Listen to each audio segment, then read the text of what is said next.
Hi, how are you? Welcome to another Plan With Me video. Today we're setting up my June bullet journal spreads for 2021. If you didn't know, my name is Saida, and let's jump right into it. So today we're setting up my June bullet journal, as I said, and I don't really have a theme in mind for these spreads, but I really wanted to use these stickers that I got from a Polish Etsy shop. I won't try to pronounce her name because I will probably butcher it, but yeah, those stickers are really cool and I was really excited to use them. So I kind of went with the theme of her stickers, but also kind of not. But you'll see in a minute what I mean. And another thing I want to mention before we really get into the actual planning is that, as you can tell, I'm gracing you with another voiceover. It's been a while since I've done a voiceover, and I don't really have an excuse except for a voiceover being a lot more work than just providing comments through subtitles, and me feeling a little bit down because of gloomy weather we've had and just general life situations. But I really want to motivate myself. The weather is actually turning and it's getting a lot better outside. The weather is actually nice today. So I figured I would try another voiceover and we'll see how it goes.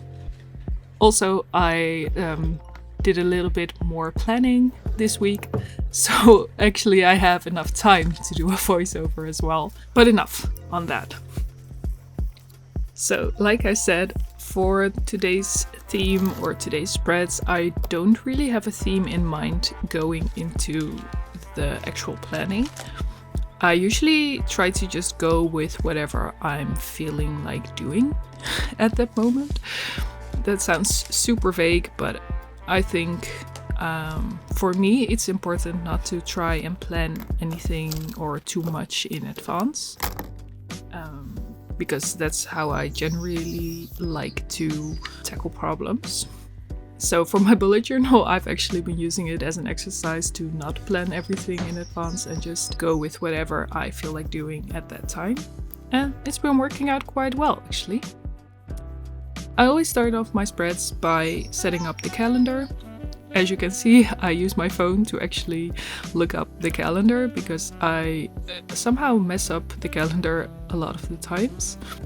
The boxes, I always draw them the same size as well because I find this size is perfect for me. I do 6 squares by 6 squares, so 6 dots I think, or 3 centimeters by 3 centimeters. I don't know how many inches, I'm sorry. But this is a size that for me provides enough space to actually write stuff down while not being too large. And also with 7 squares wide, it really fills up the spread quite nicely, leaving enough room to decorate but not too much. Yeah, it doesn't really make any sense if you explain it like this, but if you're a planner or you set up bullet journal calendars like this, you'll probably know what I'm talking about. And then what I like to do is just write the days of the week on top of each row, no column. And then with the same colored markers, I actually marked a spot to write down the number or days later. And since I was kind of doing a neon, very colorful like spread, I thought I would try a new style of lettering that I've seen probably on Instagram or something, where you draw like a big outline for letters and then use a marker to actually offset mark the same letters. So also a very wide letter, but just slightly so that it doesn't actually fill up the outline you did, but just as a sort of shadow. But I think I did it the wrong way around here because the marker I used, the black marker or black pen, isn't actually waterproof. So when I went over with the marker, you can see that it kind of smudges the lines. Or maybe I should have just waited longer. I don't know. I wasn't really happy with how this spread was going, but I always tell to myself, you just keep going and it doesn't really matter. It's only a bullet journal spread, right? So I will try this lettering style in the next spread actually, just to see if it's just the order that I messed up, so that I shouldn't have done the black outline first but the markings, or it's just me being unable to do this style of lettering. But you'll see in a bit how the other spread went.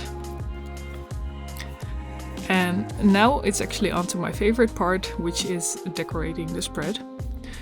Last few months I've actually been kind of lazy with decorating, just using stickers or washi tapes, because it's really a very fast way to decorate, and for me right now it's also a way to decorate which doesn't really put a lot of pressure on the decorations. It sounds so vague out loud, but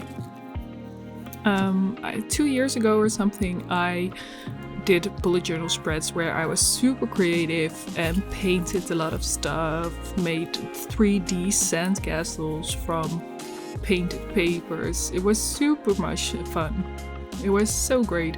But when I think about doing those kinds of spreads now, I just get really anxious and I'm like, it will take too much time, I can do it. So I just keep it simple and work my way up from there. And if I ever feel like doing something more creative, I will and I can. But I don't want to put this pressure on myself that I always have to be super original and super creative. Because sometimes I'm just not. Sometimes I just don't have a new creative idea. And sometimes I do, but sometimes I don't. And that's fine.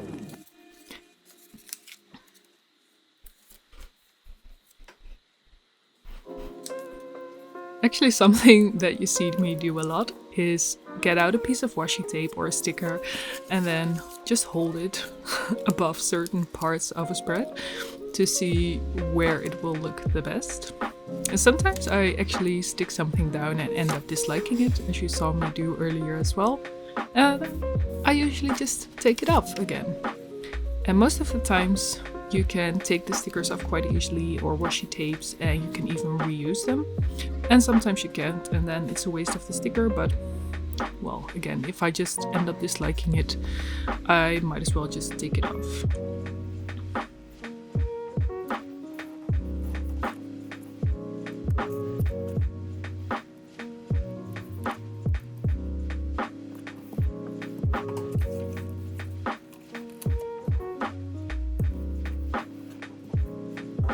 Now, something I did here, I actually really regret doing. This black outline, looking on it, even as I was doing it, I was like, no, this is a mistake. Shouldn't have done the black outline. But like I said, it's done. I've done it. I can't turn it back. I can't undo it. I can't Control Z on this move, although I wish I could, but I can't. So I'll just make it work and put some stickers on top of it so that it isn't as noticeably a black shadow.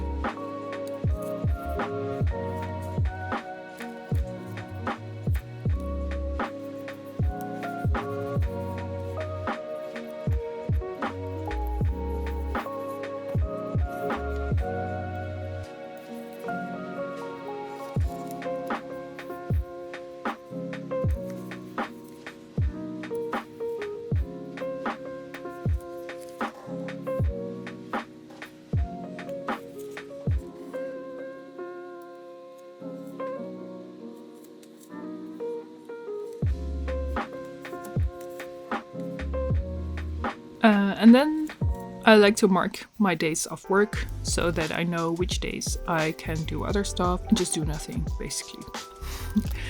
Now for the next spread, like I said, I'm trying the same style of lettering, but this time starting off with the colored markings. And the spread is actually a sort of brainstorm or to-do list combination for my business, Little Much. So this involves my YouTube channel, which you're watching right now, thank you very much. But also I have an Etsy shop where I sell mostly stickers, but I really want to expand into selling notepads or washi tapes. But it's a little nerve-wracking, so I'm still working on that. But I have a lot of ideas for products or just things I want to do or I want to research, and I usually end up forgetting them. So when I write them down here, I can just look back on them and I'm like, that's a great idea actually. So that's what this spread is. And also I keep lists for YouTube videos of the things I need to do, like record a voiceover, edit the voiceover, or make a thumbnail, stuff like that. And it just really helps me to remember stuff and write down ideas as well. And I use this spread different every month. So some months I set up the boxes in advance, like I did today. But they're not set, so a box can be anything. And sometimes I don't, and I draw the boxes whenever I need them. But I find I like the look of the spread more if the boxes are already there. I don't know, maybe because the spread is already sort of filled up, it gives me more satisfaction to look at or to use it. So this time I actually drew the boxes in advance and then used the colored markers for an outline because I thought it would tie everything a bit more together.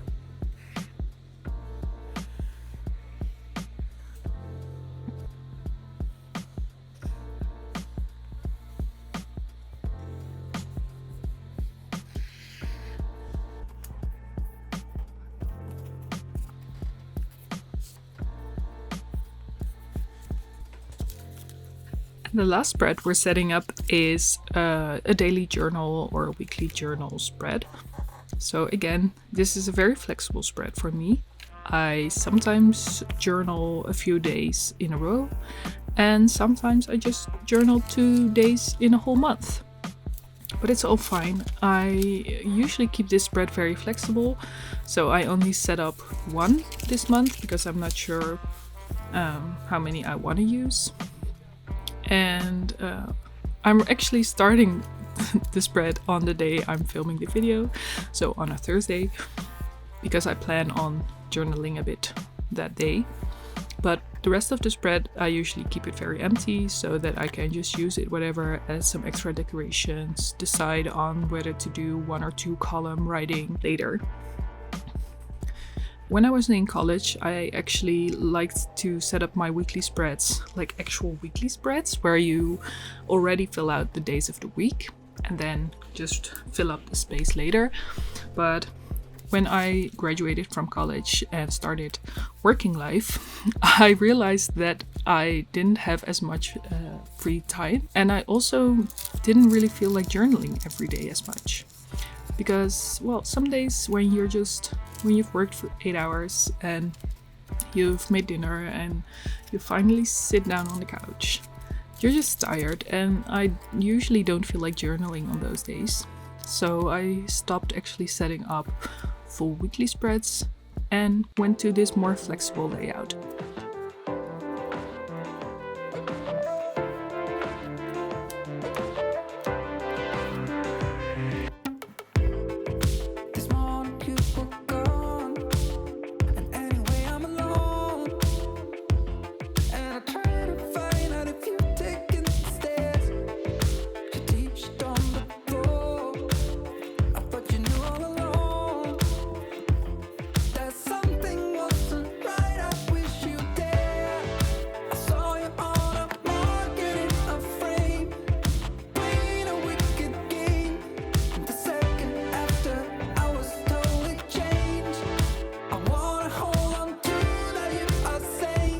And as I'm almost done setting up the spreads I plan to set up for June, you can see Karel, my cat, interrupting me, telling me that he needs some attention. Because it's been at least an hour since he's had any attention. But yeah, that's actually already the end of this setup. Like I said, I keep it very simple and very flexible most of the times. But this is just to give you an idea of the kind of setup you could do. I know there are many videos out there with different ideas or different setups, so I really encourage you to check them out as well. I hope you enjoyed watching mine. So I would like to say thank you very much for being here if you've made it till the end. thank you even more. Subscribe to my channel if you want to see more bullet journal videos or other creative videos. And leave a like because that would really help me out.